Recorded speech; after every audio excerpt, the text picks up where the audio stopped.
Boss మిమ్మల్నే గనక పెళ్లి చేసుకుంటానంటే అలా దొంగచట్టుగా మాత్రం చేసుకోకండి అక్క. సార్కి నిశ్చితార్థమైంది, కానీ మీ మీద ప్రేమ ఉందని రుజువైంది కదా. చూశారు కదా, ముద్దు మల్లెపూలు ఇవన్నీ చాలవా? పంతులు గారిని పిలిపించి ముహూర్తాలు పెట్టుకుందాం.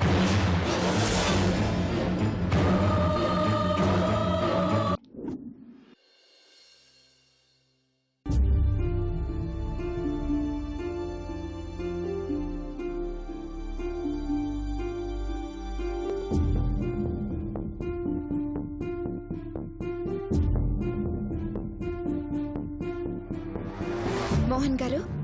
హలో జ్వాల గారు, మీరా? కూర్చోండి. ఇట్స్ ఓకే, పర్వాలేదు. అది బాస్ మీకు ఫోన్ చేశారంట, మీ ఫోన్ కలవట్లేదంటున్నారు. నాకు ఫోన్ చేశారా? లేదే. చేశారంట, అర్జెంట్ గా మీతో మాట్లాడాలంటున్నారు, అందుకే నాకు కాల్ చేశారు. చేసి ఉంటారండి, మీ ఫోన్ కి సిగ్నల్స్ అందలేదేమో, వెంటనే మాట్లాడండి. ఆ, మ్, రండి, ఇక్కడ సిగ్నల్స్ లేవనుకుంటా, బయటికెళ్ళి మాట్లాడదాం. ఆ, రండి. ఇక్కడ సిగ్నల్స్ వస్తాయి, చేయండి. బాస్తో నేను మాట్లాడతాను. ఫోన్ చేసింది బాస్ కాదు, మీనాక్షి.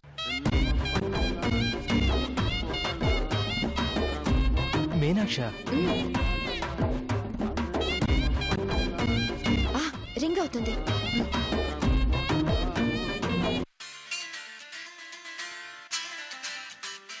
హలో అన్నయ్య.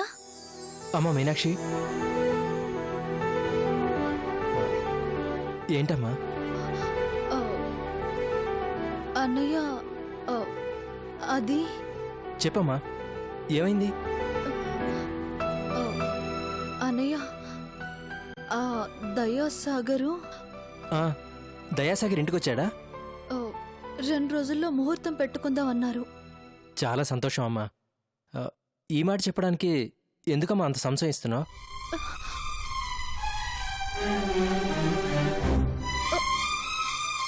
అన్నయ్య,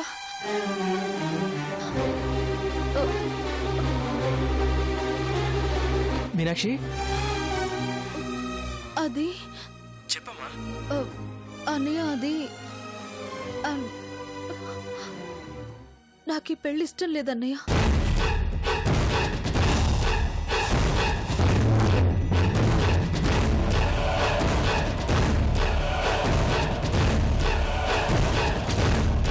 మీనాక్షి, ఏమంటున్నావు?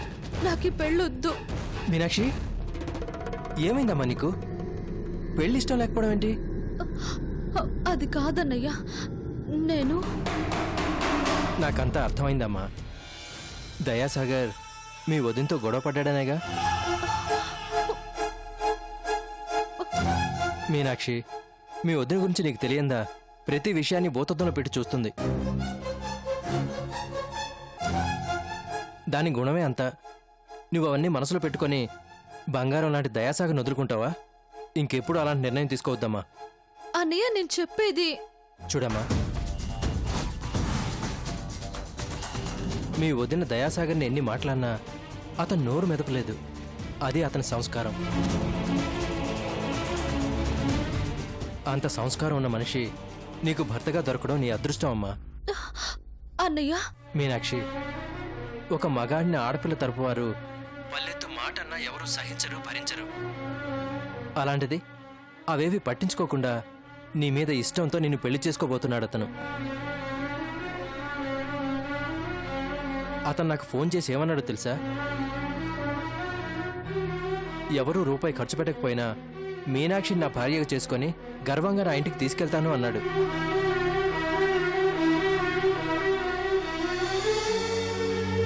ఇంతకన్నా మనకేం కావాలమ్మా? అన్నయ్య, నువ్వు నేను చెప్పేది. ఏమ్మా, నీ పెళ్లికి అన్నయ్య రాడేమోనని బెంగపడుతున్నావా? పిచ్చి తల్లి, నేను లేకుండా నీ పెళ్లి జరుగుతుందా? ఎవరేమన్నా ఏదేమైనా నీ పెళ్లి నా చేతుల మీదుగానే జరుగుతుంది. నువ్వింకేం ఆలోచించకమ్మా. అందరి సమక్షంలో నీ పెళ్లి అంగరంగ వైభవంగా జరుగుతుంది. సరేనా? అది కాదన్నయ్యా.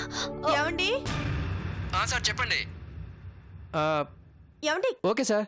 ఓకే అండి. ఏమండి ఏమండి బలరాం గారిని నేను అడిగానని చెప్పండి. అన్నయ్య చెప్పానే. ఆ,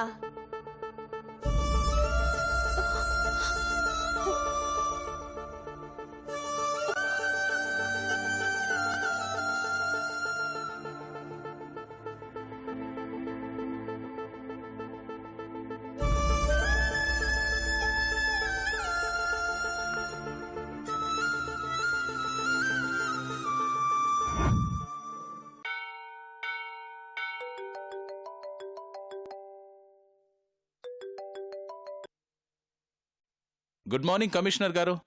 గుడ్ మార్నింగ్ సార్. మీరు ఎక్కడున్నారు? టెంపుల్కి వచ్చాను. చెప్పండి. సార్, అర్జెంటుగా మీతో మాట్లాడాలి. అక్కడే ఉండండి. 5 minutesలో వస్తాను. అలాగే.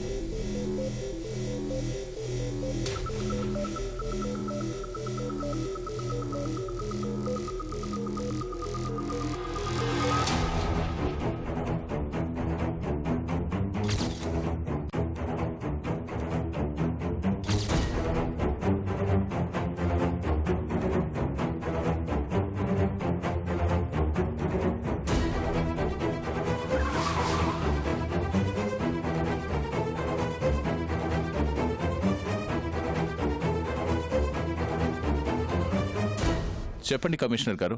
Sir, any problem? నిన్న మీ అబ్బాయి క్రిష్ ఓ పార్టీకి అటెండ్ అయ్యాడు. ఆ పార్టీలో బలరామ్ అనే ఓ వీఐపీకి క్రిష్కి మధ్య చిన్నపాటి ఘర్షణ జరిగింది. బలరామా? ఈ పేరెక్కడో విన్నట్టుందే. ఇంతకీ గొడవెందుకు జరిగింది? వివరాలు తెలియవు, కానీ చాలా పెద్ద గొడవే జరిగింది. అసలు ఎవరి బలరాం? నా కొడుకుతో గొడవ పడాల్సిన అవసరం ఏంటి? అదే అర్థం కావట్లేదు. మీరు పలుకుబడున్నవాళ్ళు. ఇలా గొడవలు పడితే మీకే చెడ్డ పేరని చెప్పడానికి వచ్చాను. క్రిష్ ఎవరో తెలిసే గొడవకి దిగాడా? చెప్పాను కదండి, డీటెయిల్స్ తెలియవు. కానీ జరిగిన గొడవని గమనిస్తే అతను కావాలనే ఇదంతా చేశాడనిపిస్తోంది. గొడవ జరుగుతున్నప్పుడు తీసిన కొన్ని ఫోటోలున్నాయి. వీటిని చూస్తే మీరేమైనా చెప్పగలరేమోనని ఫోటోలు తీసుకొచ్చాను.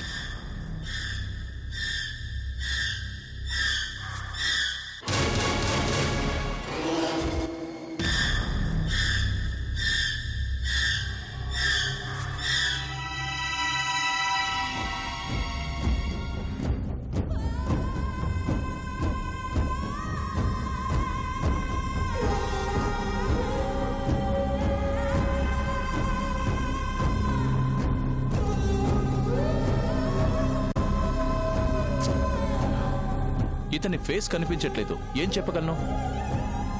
పోనీ పార్టీలోనే ఎవరినైనా ఎంక్వైరీ చేయకపోయారా? ఎవరూ అతని గురించి చెప్పట్లేదండి. అందుకేగా మిమ్మల్ని వెతుక్కుంటూ వచ్చాను. చూడండి, ఈ విషయాన్ని ఇలాగే వదిలేస్తే ఎంత దూరమైనా వెళ్తుందేమో. శత్రువు ఎవరో తెలిస్తే ఫైట్ చేయొచ్చు, లేదా జాగ్రత్త పడొచ్చు. కానీ ఎవడో తెలియకపోతే ఎదుర్కోవడం చాలా కష్టం. మీరేం చేస్తారో నాకు తెలియదు. 24 గంటల్లోగా వాడెవడు, ఎక్కడి నుంచి వచ్చాడు, వాడి బ్యాక్గ్రౌండ్ ఏంటి, క్రిష్తో ఎందుకు ఢీకొనాలని చూస్తున్నాడు, నాకు ఫుల్ డీటెయిల్స్ కావాలి. ఓకే సార్, నా ప్రయత్నం నేను చేస్తాను. ఉంటాను. Okay, bye sir.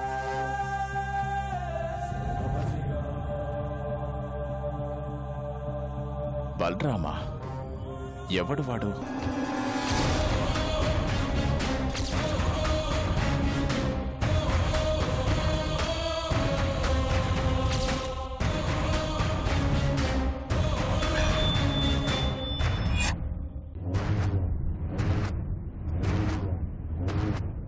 Hello commissioner గారు, చెప్పండి. మీ ఫోన్ కోసమే చూస్తున్నాను. సార్, మీరు చెప్పినట్టే ధనరాజును కలిశాను. నేనేదో ఆయనకి ఫేవర్ చేస్తున్నట్టు మాట్లాడి మీరిచ్చిన ఫోటోలు చూపించాను. ఏమన్నాడు? ఫోటోలు చూడగానే నేనెవరో తెలుసుకోవాలనే కుతూహలం కలిగుండాలే. అవును సార్, ఫోటోలో మీరు సరిగ్గా కనిపించట్లేదు కదా. అందుకే మీరెవరు, మీ బ్యాక్గ్రౌండ్ ఏంటి, ఎక్కడి నుంచి వచ్చారు అన్ని వివరాలు కనుక్కోమని ఆర్డర్ వేశాడు. నాకు కావాల్సిందే అదే. నా గురించి వాళ్ళకు తెలియదు. కానీ వాళ్ళంతటా వాళ్ళే తెలుసుకోవాలి. తెలుసుకోవడానికి చక్కర్లు కొట్టాలి. నన్ను కనిపెట్టే క్రమంలో కంటి నిండా నిద్ర కూడా పోకూడదు. నేనెవరో తెలుసుకునే క్షణానికి ఆ తండ్రి కొడుకుల పేర్లు వినపడకూడదు. ధనరాజుకి టెన్షన్ మొదలైంది సార్. మిమ్మల్ని కనిపెట్టే వరకు నిద్రపోడు.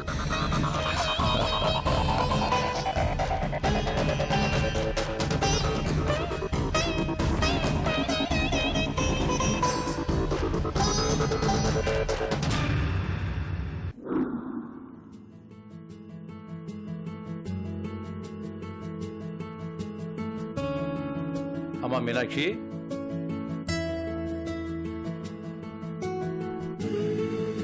ఆఫీస్కి వెళ్తున్నావా? అవును నాన్న. ఈ రోజు కాస్త త్వరగా వచ్చేయమ్మా. దేనికి నాన్న? దయాసాగర్ మొన్న ఏమన్నాడో తెలుసు కదమ్మా, మళ్ళీ ఫోన్ చేశాడు.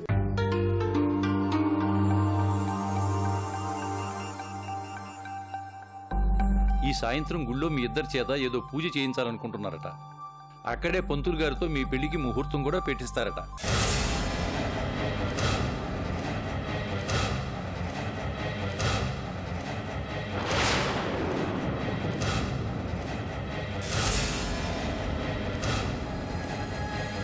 ఏమ్మా, ఏం మాట్లాడవేంటి?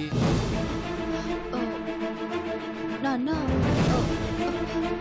అది ఎందుకమ్మా కంగారు పడతావు? నువ్వు త్వరగా వచ్చేస్తే. వద్దు నాన్న. వద్దా? వద్దు కాదు నాన్న, ఈరోజు కుదరదు, మేం రాలేమని చెప్పండి. కుదరదని ఎలా చెప్తామమ్మా? తప్పమ్మా. వాళ్ళు చాలా ఓర్పు గల మనుషులు. మనం ఆ ఓర్పును పరీక్షించడం అంత మంచిది కాదు తల్లి.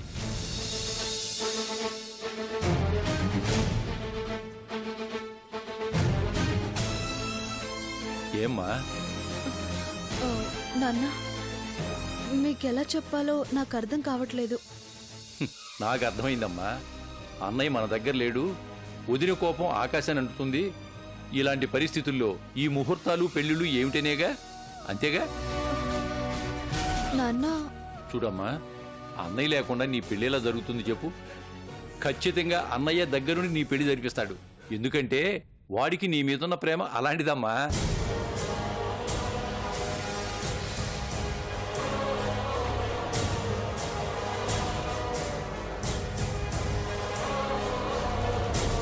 దాని గురించి నువ్వు ఆలోచించకమ్మా. వాళ్ళు మనల్ని అర్థం చేసుకుని నడుచుకుంటున్నారు. అలాంటి వాళ్ళ మాటని పెడచెవిని పెట్టడం సంస్కారం కాదమ్మా. నాన్న నువ్వేమి మాట్లాడకు. నా మాట విని ఆఫీసు నుంచి త్వరగా వచ్చేయి తల్లి. నాన్న అది ఇంకేం మాట్లాడుకు.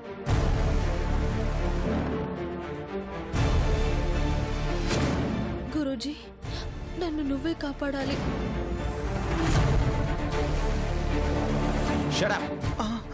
రీజన్స్ మాత్రం బాగా చెప్తారు, కానీ వర్క్ మాత్రం అస్సలు చేయరు. సమయానికి శాలరీ కావాలి, ఫెస్టివల్ రాగానే బోనస్లు కావాలి, కానీ డెలివరీ డేట్ పీకల మీదకి వచ్చినా వర్క్ మాత్రం ఇంచు కదలదు. ఏం చేస్తున్నారు? Sorry boss. Sorry sorry sorry, ప్రతిదానికి అదొక పదం మాత్రం నోట్లో నానుతూ ఉంటుంది. తప్పు చేయడం, సారీ చెప్పడం బాగా అలవాటైపోయింది. ఇంకా చూస్తూ నిలబడ్డామే, అవుట్. ఆ విజుగాని రమ్మను.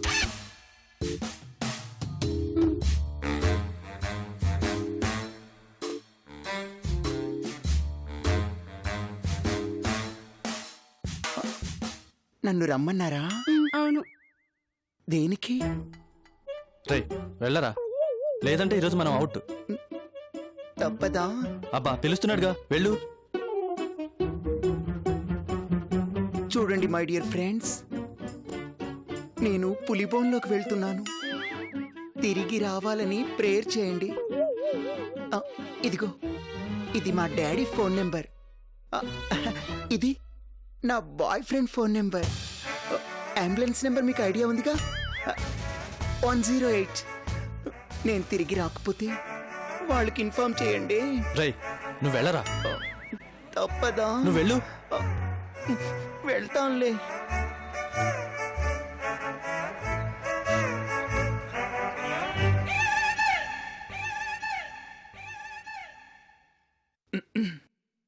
ఏంటి బాస్ పిలిచారంట? ఖాళీగా ఉన్నావేమో, కర్ర బిల్ల ఆడుదామని.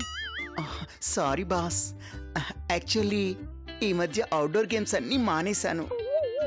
ఓన్లీ ఇండోర్ గేమ్స్ మీదే ఇంట్రెస్ట్ పెరిగింది. అంటే అష్టాచెమ్మ, అటక మీద ఆరట్లు, సూదిలో దారం ఇలాంటివన్నమాట. షడప్. పళ్ళు రాళ్ళు కొడతాను ఇంకొక మాట మాట్లాడావంటే. నీ శాలరీ ఎంతరా? శాలరీ ఎంత? డిజైనర్గా ఉన్నప్పుడు లకారం కొట్టారు. అసిస్టెంట్ అయ్యాక 50కి నెట్టారు. తొందరలోనే ఇంకో 10 పెంచుతా అన్నారు. పెంచడం కాదురా, నిన్ను మూసీ నదిలో ముంచేస్తాను. ఒక్క పనైనా సరిగ్గా చేసావరా? ఎన్ని రోజులైంది ఆర్కో ఫైల్ రెడీ చేయమని? చేసావా? అది అంటే బాస్, ఏది ఏది చూపించు. అంటే బాస్. లేదు, ఎందుకంటే రెస్పాన్సిబిలిటీ ఉంటే కదా అనుకున్న టైంకి పని జరిగేది. రేయ్, మనీ మీద ఉన్న శ్రద్ధ పని మీద కూడా ఉండాలరా ఇడియట్. ఈవినింగ్లో ఫైల్ రెడీ కావాలి, లేదంటే అందరినీ పీకి అవతల పడేస్తాను. పో ఇక్కడి నుంచి.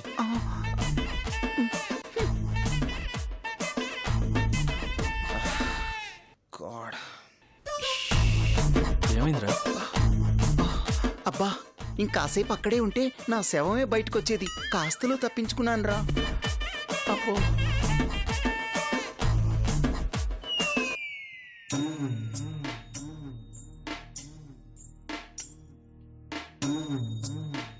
ఏమైంది? అందరూ అదలో ఉన్నారు. ఏం చెప్పమంటారు మీనాక్షి గారు? బాస్ నిప్పు మీద పడ్డ ఉప్పులా చిటపట్లాడుతున్నారు. ఎప్పుడూ అంత కోపం చూడలేదు. అవునా? ఆ. మీనాక్షి గారు వద్దు, ఇప్పుడు గాని వెళ్ళారు బుక్ అయిపోతారు. నా మాట వినండి ప్లీజ్. మీరు ఆగండి. మీనాక్షి గారు. అబ్బో.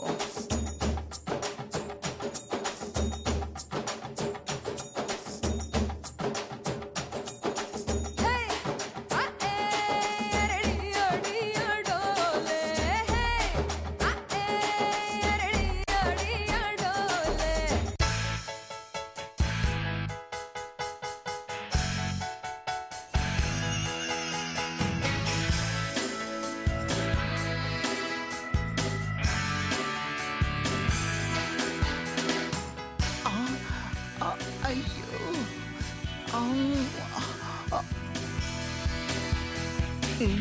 అబ్బా.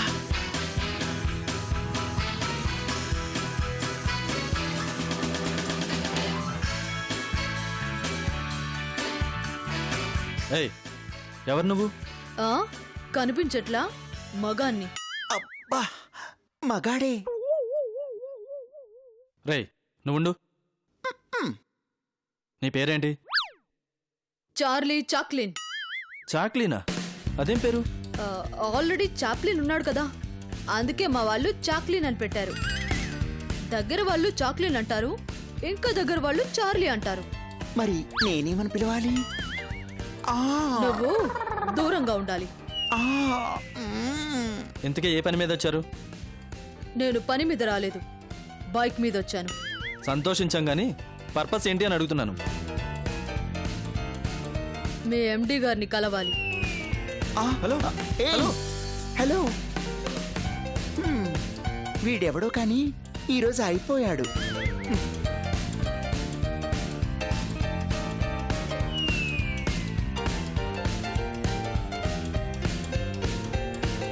Hello, good morning.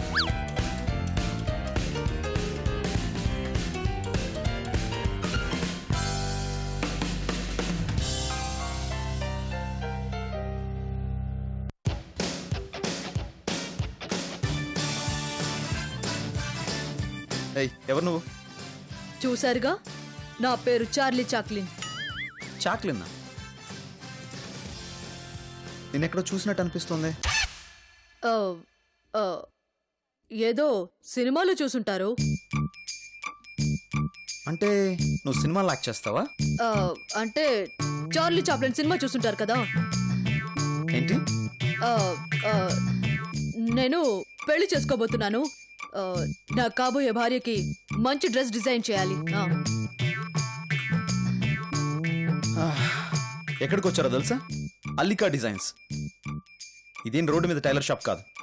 ఒక్కొక్క డ్రెస్ డిజైన్ చేయడానికి ఎంత ఖర్చు అవుతుందో తెలుసా? ఎంత ఎంత అవుతుందో చెప్పండి, పడేస్తా. పడేస్తావా? ఒక్క డ్రెస్కి మినిమం 5 lakhs అవుతుంది. ఓ, జస్ట్ 5 lakhs అంతేనా? 10 lakhs తీసుకోండి, కానీ డ్రెస్సెస్ అదిరిపోవాలి. ఒక్క డ్రెస్కి 10 lakhs ఖర్చు పెడతావా? చూడు, నువ్వు చార్లీ చాప్లన్లో పుట్టావు అంతే. నువ్వు హైదరాబాద్ నవాబో మైసూర్ మహారాజువో కాదు. నేను మైసూర్ మహారాజునో క్వీన్ విక్టోరియానో నీకు అనవసరం.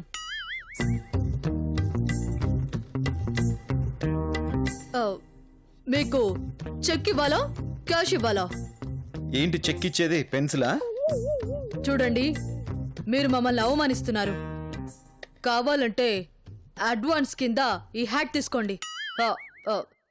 దీని రేటు 1 lakh. అడ్వాన్సా?